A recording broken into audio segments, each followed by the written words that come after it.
Hey,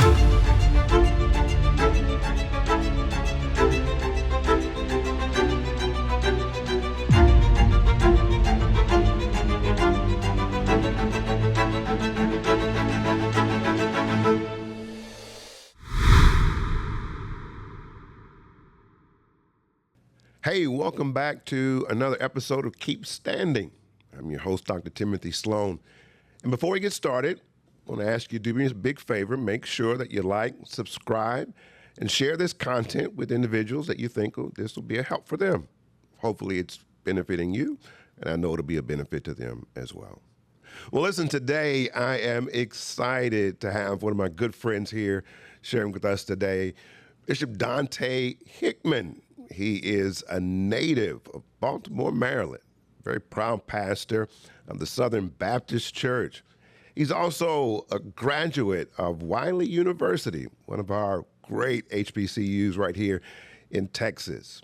But he's also known for some great work in the faith community redevelopment. And so I'm excited to have him sharing with us. Dr. Hickman, thank you so much for being with us. Now, again, as we know, a lot of people know you because of your work with faith community redevelopment. I mean, you're an incredible preacher as well. I mean, there's no debating that.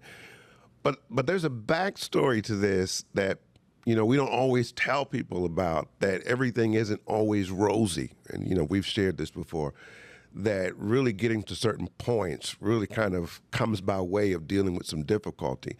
And in your case, you talk openly about kind of growing up, dealing with some challenges, some school expulsions. What was that moment, man, where you said, you know what, this ain't my story. We're going to have to change this narrative and do something different? Sure. It's great to be with you, Dr. Sloan, and appreciative of your leadership and the legacy that you are leaving for future generations. When I consider my story and the shift and transformation of my life, I think about the time of being in the community without mentorship, without leadership, and I was driven to the streets. That's where I found acceptance, and the streets taught me. And it was just at that time we were into car theft, and we got caught a few times, and on my third offense of standing before a judge that we all knew him by name in the community, Judge Joseph C. Briscoe, when they told me I was going to be heard by him, it was just a matter of how much time I was going to be sentenced. My mother had me in penny loafers with dimes in them and sweater and corduroys, and when I appeared before him, I lied and said I wasn't there, but he told me my friends had already plea bargained. He said, son, are you lying in my face? And I said, yes. My mother started crying. Judge Joseph C. Briscoe looked at me and said, ordinarily, I would put you away, but you don't look like a hardcore criminal. You look like a young man that can go to school and make something out of your life. He didn't know that I was being expelled from my third high school. It was in that moment that I made up my mind to go back to church that Sunday. Gave my life to Christ in a church where I felt nostalgic as a child. And once I made that commitment and move, things started shifting. I started experiencing a call to preach and urging, reading scripture that was talking about preaching and connecting with preachers who were great preachers. Pastor Jimmy Baldwin was one that had a major impact upon me early on. And he told me about Bishop College in Dallas, Texas, where great preachers had gone. And so I wanted to be like that, and the preachers that I saw, the great luminaries, and that shifted the trajectory of my life.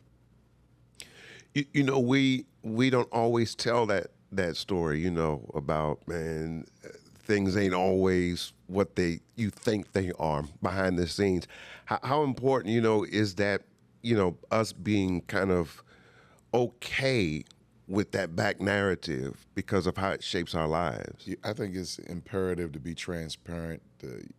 As people are moving along, they sometimes see us in a light that has never been in darkness, that the darkness that they're in, and when they see where we've come from, it's hopeful that, hey, I can do this too.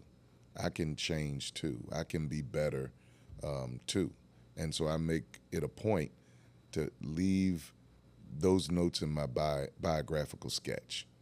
And when it's read out, you never know, some young person sitting in the back of the church hears this story and connects their story, with my story, and perceives their own success. Yeah, yeah.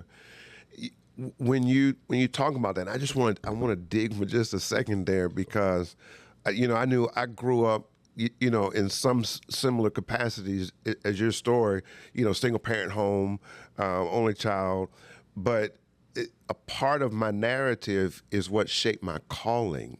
How does your calling kind of connect to some of the challenges you face? Mine being born out of a deep sense of being rejected. I mean, at 3 years old, my stepfather put me in a tub of hot scalding water that burned my feet.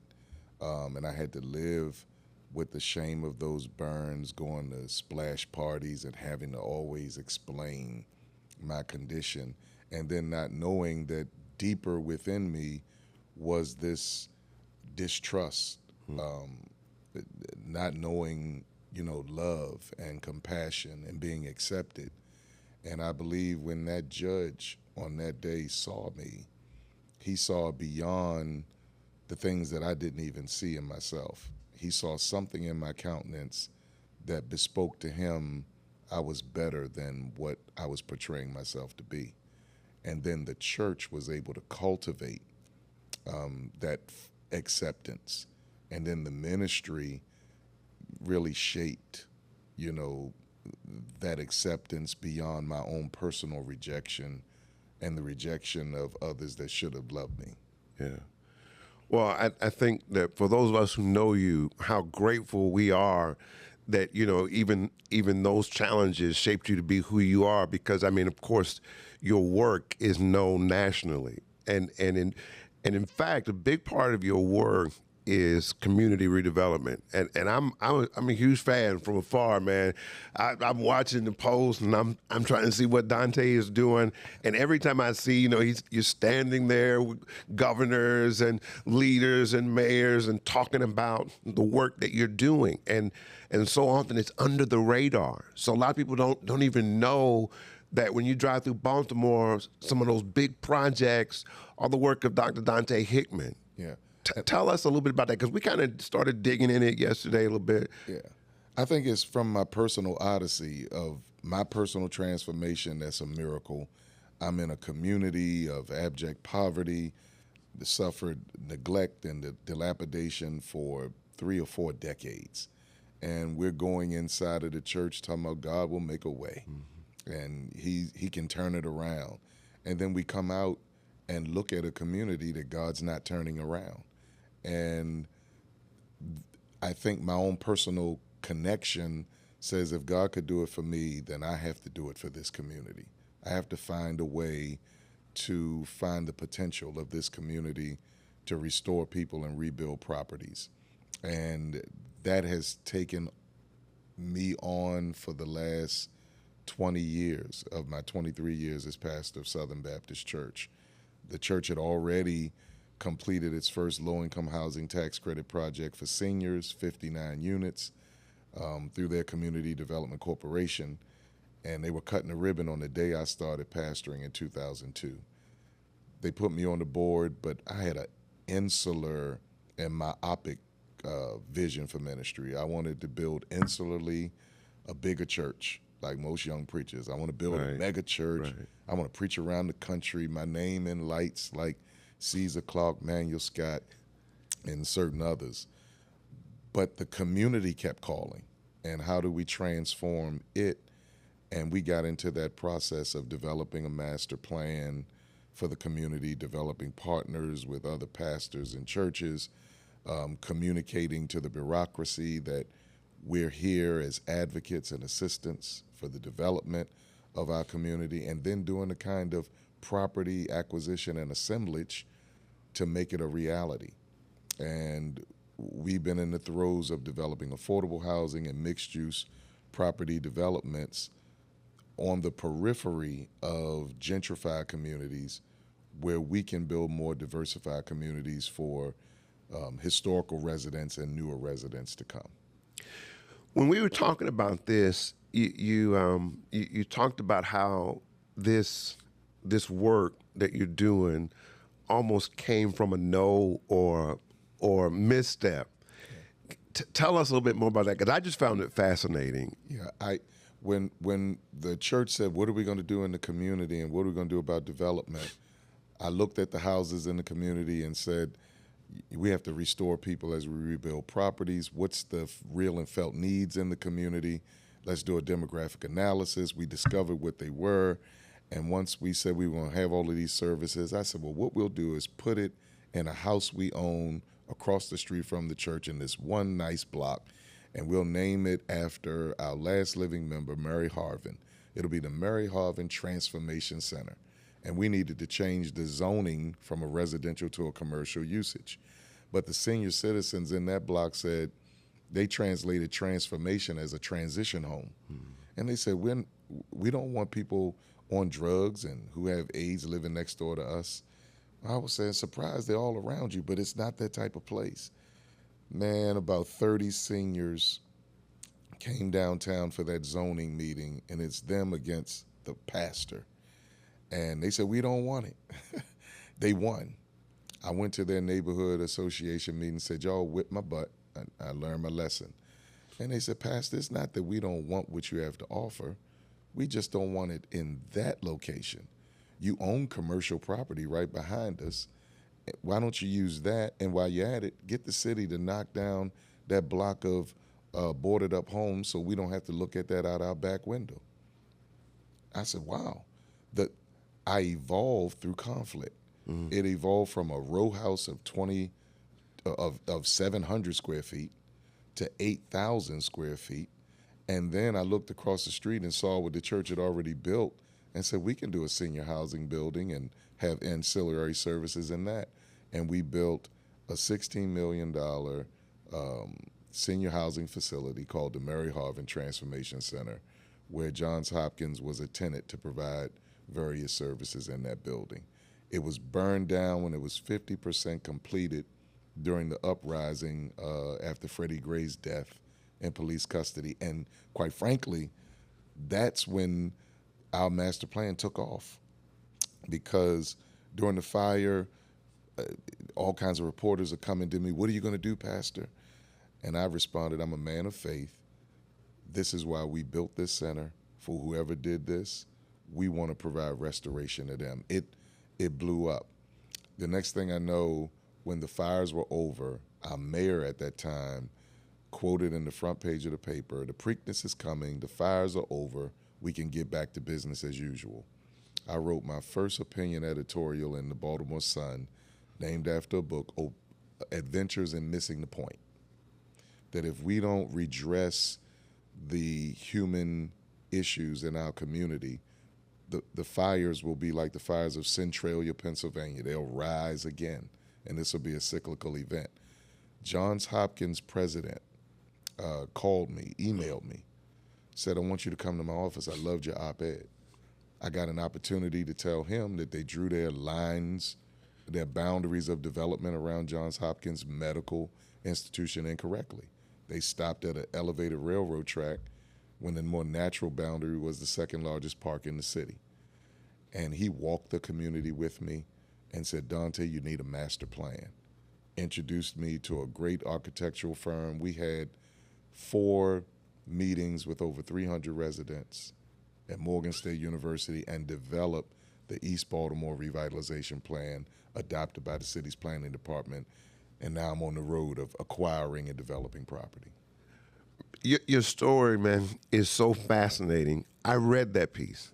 I remember seeing it. You posted something about it, and I remember going to it because, again, I'm just fascinated by your work and what you're doing. But you bring up this point about conflict that oftentimes we don't want to deal with, especially younger leaders, not recognizing that it doesn't mean that there's something significantly wrong with you. It provides an opportunity for you to do something significantly good based on the authenticity of who you are. talk to us about how young leaders or leaders in general need to lean a little bit more into that conflict, because you don't know what's on the other side of that. Absolutely. I think we want to avoid confrontation, but it's confrontation that sharpens us, that crystallizes our vision, that gives us clarity, and we don't know what we don't know. And we have good intentions and we have good ideas, but they mean nothing without inclusivity of other voices and other visions. And that's what the residents of the community gave me. They told me on another property, we want this to be green space.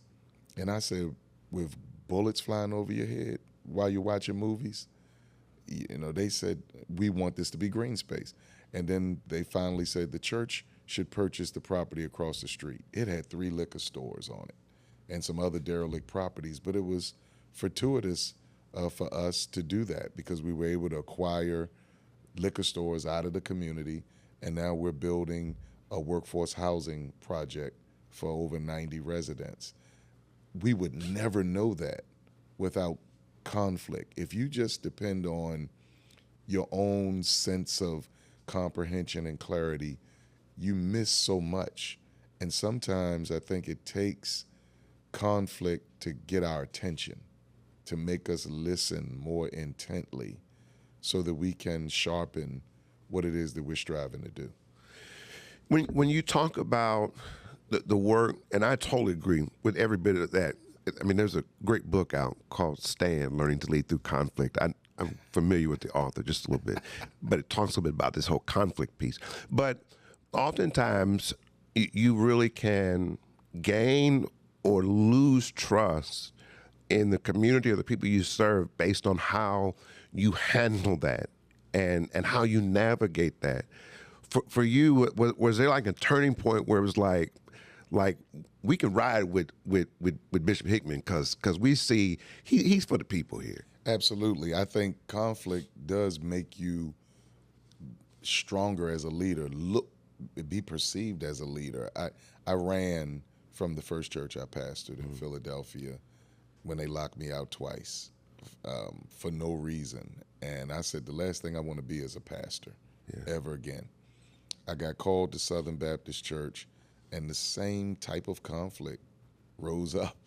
It was the exact same thing, but it was like God said, when you ain't running nowhere, you can't run from it. Running from it won't save you. Yeah. You have to see it through. And I remember when I was going through the conflict, a young man came to me afterward and said, I have so much respect for you because you went through that humbly. You were castigated. You were denigrated, but you never fought in the way in which you were being fought.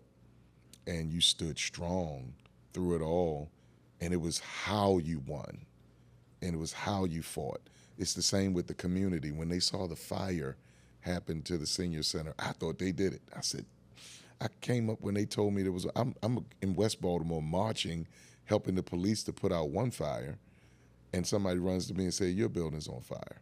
And I said, the community, they can't stand me. They've burned my building down. But the head of the community association came up to me crying, Pastor, you know we didn't do this. We've been with you. You've been fighting for this for a long time. Let's go door to door and knock and make sure everybody's all right. And it was at that moment, man, I became not just the pastor of the church, I became the pastor of the community because they saw how I dealt with conflict and trouble and strife in an optimistic and faithful way that sharpened me. I wouldn't go back and write this story the same way, but the hell that I went through really made me the leader and a beloved leader that I am in that community and in that church today. Yeah. And a big part of doing that has been navigating the prophetic and the political. And so oftentimes from the outside looking in, you can say, oh, you're just playing politics, you're just doing that, but not understanding that there is an importance between merging those streets in order to accomplish what you're called to do prophetic. Yeah. So it's not just bullhorn. Absolutely. I think prophetic and practical are inextricably tied. I think Jesus demonstrated that when he did most of his ministry outside of religious institutions. The text meant nothing if it was not being applied or appropriated to the context, and vice versa. And I think we and our church from the beginning made it a part of our DNA. Our vision and mission is transforming the church and the community into the kingdom of God. And so we believe we play a very viable and vital role as a good neighbor in the community through urban blight and suburban flight. The church remained. And I'll never forget one of the city officials saying to me, Pastor, one of the reasons why we work with you and acquiring the property and getting resources to you to do development is that you're one of the only advocates that is persistent in the community. We don't hear a lot of advocacy for the community around many of the institutions that are there. And I believe that our community development is really the new outreach that the church has to be about. And if we can't do development directly, we should be advocating for the right development within our communities. And we should be speaking on the public square. We should be impacting people and policy as Jesus demonstrated. Yeah. Well, you talked a little bit about that, how that's lived out practically in your life was during Freddie Gray. Yeah. And the world was captured by that, but you on the front lines here. So in the work that you did, and now looking at the way we're confronting different social challenges today, do you think the church has lost its prophetic edge, or maybe younger leaders that are coming up? Yes, I think the church is where I was when I first came to Southern, insular, thinking about its institutional prowess. What makes me a better preacher and hooper and singing and building bigger barns without understanding the greater impact and voice and vision that the community is looking for. There's so many collaborations. There are private and public partnerships, businesses, educational institutions that can't do it without the church's vision and connectivity as a stakeholder in the community. And the church is focused inwardly while the world is looking for police to solve its problems and politicians to solve their problems. These people need vision that I believe is only captured and captivated by the church. We are touching people where they live, in their soul, in their mind, in their conscientiousness. We're with the people, and we know the needs of the people, and we have to make sure that those resources are available for people. If the church is the only place that I believe the people have always had, whether it's in civil rights movement to now, whereby they're going to be able to survive and be sustained. And if the church loses its voice and it becomes silent, the people without a vision perish. Man, I love your work, and we're gonna come back, run it back, and dive more into this. But man, I'm gonna pause right here. Tell us a little bit about you got some upcoming work that you got coming out. Yeah, I've written a book to help churches and faith-based leaders to get into this development. From what I've learned, it's a book called A Force to Be Reckoned With. I believe that church is that force, and it's the keys to effective faith-based community development, coming out in the month of November, that really goes soup to nuts of my experience, my odyssey, what the church really needs and every leader needs to be effective in this space. Keep your eyes open. Make sure you run and get that book. Tell us where we can find you on social media. I'm Donte Hickman on Instagram. I'm Donte Hickman on Facebook. I'm Donte Hickman on X. And our church is southernbaptistchurch.org.